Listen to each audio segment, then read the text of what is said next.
அனைவருக்கும் வணக்கம். நான் உங்கள் 5ஆம் தலைமுறை ஜோதிடர் ராம்குமார் ராஜேந்திரன்.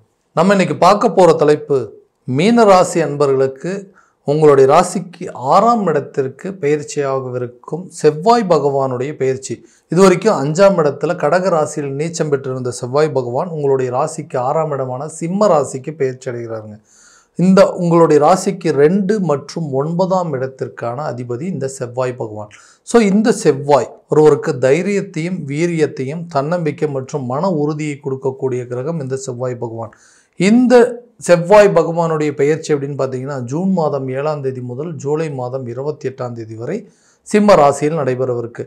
ஸோ இந்த நிகழ்வு காலகட்டங்கள் மீன ராசி அன்பர்களுக்கு எந்த விதமான அற்புதங்கள் மற்றும் சிறப்புகளை கொடுக்க போகுது அப்படிங்கிறத இந்த காணொலியில் தெளிவாகவும் துல்லியமாகவும் பார்க்கலாங்க. நம்ம சேனலை ஃபஸ்ட் டைம் பார்க்குறவங்க வந்து சப்ஸ்கிரைப் பண்ணிக்கோங்க. பெல் பட்டனை கிளிக் பண்ணி ஆல் அப்படிங்கிற ஆப்ஷன் கொடுத்துக்கோங்க. மீன ராசி அன்பர்கள் குரு பகவானை அதிபதியாக கொண்டவர்கள், மிகவும் பொறுமைசாலிங்க, வைராகியத்திற்கு கட்டுப்பட்டவர்கள், பாசத்திற்கு அடிமையானவர்கள்னு சொல்லலாங்க. எந்த ஒரு விஷயத்தையுமே ரொம்ப நிதானத்தோடு செயல்படக்கூடிய நபர்கள், நிறைய விஷயத்த ரொம்ப டீப்பாக ஆழமாக திங்க் பண்ணிவிட்டு ஒவ்வொரு காரியத்தையும் செய்து முடிக்கக்கூடிய நபர்கள். கடந்த சில காலகட்டங்களில் பார்த்திங்கன்னா இந்த ஜென்ம ராகுவாலையும் நிறைய சிரமங்கள் அப்படிங்கிறது சந்திச்சாச்சுங்க. அதே நேரத்தில் தன்னுடைய வாழ்க்கையில் தான் நினச்ச மாதிரி எந்த ஒரு காரியமும் நடக்கவே மாட்டேங்குதுங்க. நான் ஒன்று நினைக்கிறேன், ஆனால் அது டோட்டலாக வேறு மாதிரி நடக்குதுங்க.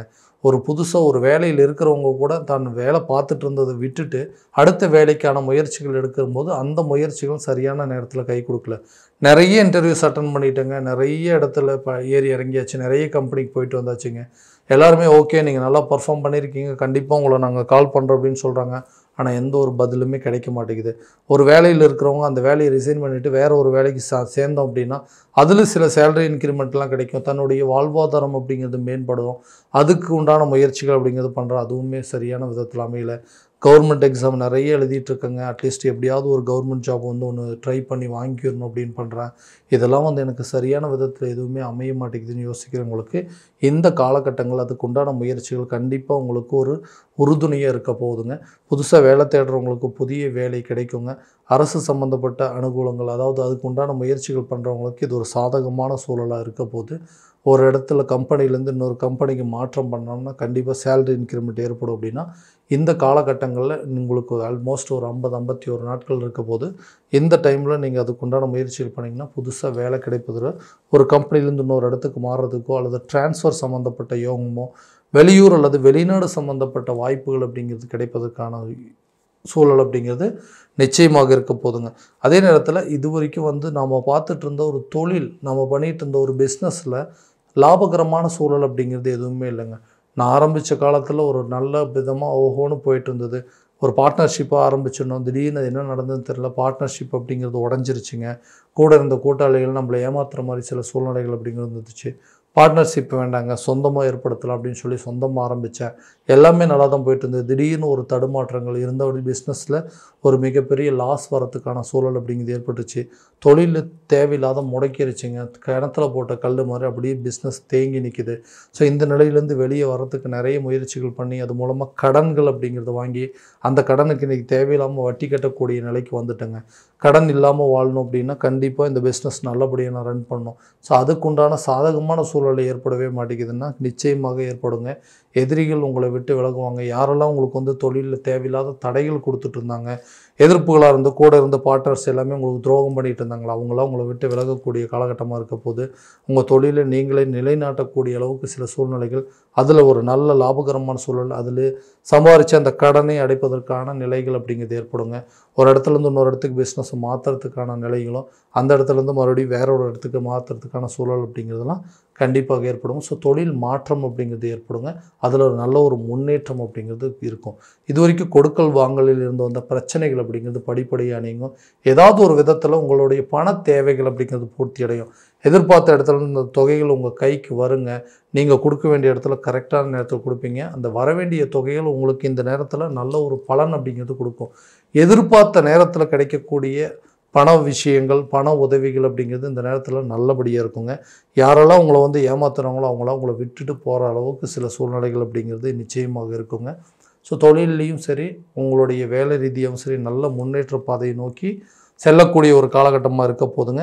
திருமணம் சம்பந்தப்பட்ட யோகங்கள் அப்படிங்கிறது வீட்டில் கூடிய சீக்கிரத்தில் ஒரு சுப நிகழ்வுகள் அப்படிங்கிறது கண்டிப்பாக நடக்கும். இதுவரைக்கும் இருந்த அந்த தடைகள் அப்படிங்கிறது அகன்று கூடிய விரைவில் குடும்பத்தில் ஒரு சுப நிகழ்ச்சிகள் நடப்பதற்கான வாய்ப்புகள் அப்படிங்கிறது ஏற்படுங்க.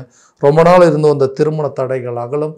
கணவன் மனைவிக்கிடையே நல்ல ஒரு ஒற்றுமை அப்படிங்கிறது ஏற்படுங்க. ஏன்னா கணவன் மனைவிக்கிடையே இருக்கக்கூடிய அண்டர்ஸ்டாண்டிங் அப்படிங்கிறது மிக முக்கியமான ஒரு விஷயங்க.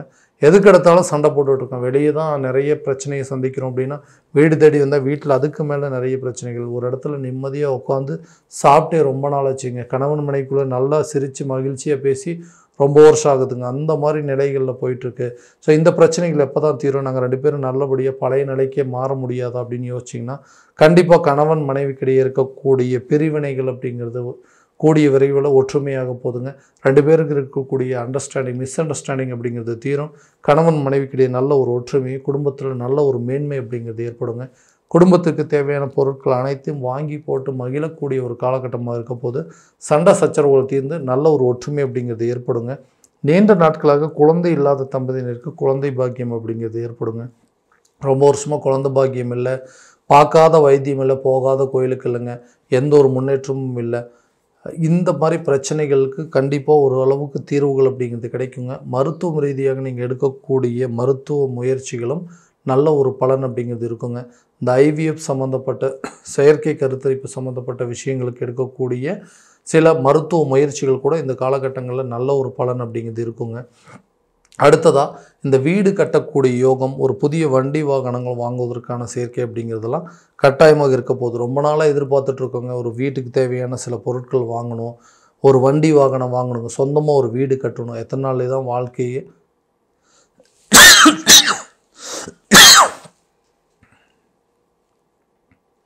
வாடகை வீட்டிலேயே வாழ்கிறதுங்க. சொந்தமாக நமக்குன்னு ஒரு வீடு இருந்தது, சொந்தமாக நமக்குன்னு ஒரு வண்டி வாகனம் இருக்குது, சொந்தமாக ஒரு கார் இருக்குது அப்படின்னு சொன்னால், இல்லை நகநட்டு அப்படிங்கிற சேர்க்கைக்கு உண்டான நிலைகள் அப்படிங்கிறத அதுக்குண்டான முயற்சிகள் பண்ணுறோம். சரியான நேரத்தில் அந்த தன வரவுகள் அப்படிங்கிறது நிறைய தடைபட்டு இருக்குங்க. அந்த தன வரவுகளுக்கு உண்டான தடைகள் அப்படிங்கிறது நீங்கும். எதிர்பார்த்த இடத்துலேருந்து நீங்கள் கொடுத்த பணமோ சரி உங்கள் கைக்கு வந்து சேரும். நீங்கள் லோன் சம்மந்தப்பட்ட விஷயங்கள் ஏதாவது அப்ளை பண்ணியிருந்தீங்கன்னா கூட அந்த தொகை இந்த நேரத்தில் உங்களுக்கு ஒரு நல்ல பலன் அப்படிங்கிறது நிச்சயமாக கொடுக்குங்க. ஸோ ஆரோக்கியத்தில் இருக்கக்கூடிய கெடுதல்கள் அப்படிங்கிறது படிப்படியாக நீங்க. ஏன்னா இந்த 6ஆம் இடம் என்று சொல்லக்கூடிய நோய் ஸ்தானத்தில் தான் இந்த செவ்வாய் பகவானுடைய பயிற்சி இருக்குங்க. இருந்தாலும் ஆரோக்கியம் சம்மந்தப்பட்ட சில விஷயங்களில் கொஞ்சம் கவனம் செலுத்துங்களா. தேவையில்லாத மன உளைச்சல்கள் அப்படிங்கிறது இந்த நேரத்தில் அதிகமாக இருக்குங்க. எல்லா விஷயத்துக்குமே நமக்கு எதிர்மறை நடக்கிற மாதிரி உடல் ரீதியாக பாதிப்புகள் அப்படிங்கிறது கட்டாயம் கொடுக்குங்க.